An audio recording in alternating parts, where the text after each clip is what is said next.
آقا علیہ الصلوۃ والسلام ارشاد فرماتے ہیں کہ میری امت میں ایک ایسا زمانہ بھی آئے گا کہ لوگ 5 سے محبت رکھیں گے اور 5 کو بھول جائیں گے۔ اور پھر ارشاد فرمایا کہ وہ 5 کون کون سے ہیں۔ پہلا ارشاد فرمایا یحبون الدنیا وینسون الآخرہ، وہ لوگ دنیا سے محبت رکھیں گے اور آخرت کو بھول جائیں گے۔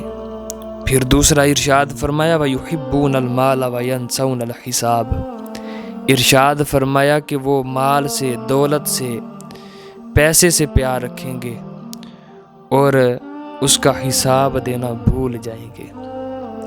تیسرا میرے کریم علیہ الصلوۃ والسلام نے ارشاد فرمایا وَيُحِبُّونَ الْخَلْقَ وَيَنْسَوْنَ الْخَالِقَ، ارشاد فرمایا کہ مخلوق سے محبت رکھیں گے مگر خالق کو بھول جائیں گے۔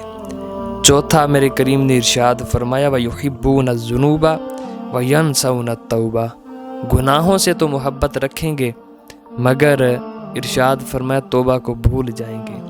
پانچواں میرے آقا علیہ الصلوۃ والسلام نے ارشاد فرمایا وَيُحِبُّونَ الْقُصُورَ وَيَنْسَوْنَ الْمَقْبَرَةَ، ارشاد فرمایا کہ عمارات سے تو محبت رکھیں گے، گھر اور کوٹھیوں سے تو محبت رکھیں گے مگر وہ ارشاد فرمایا کہ قبر کو بھول جائیں گے۔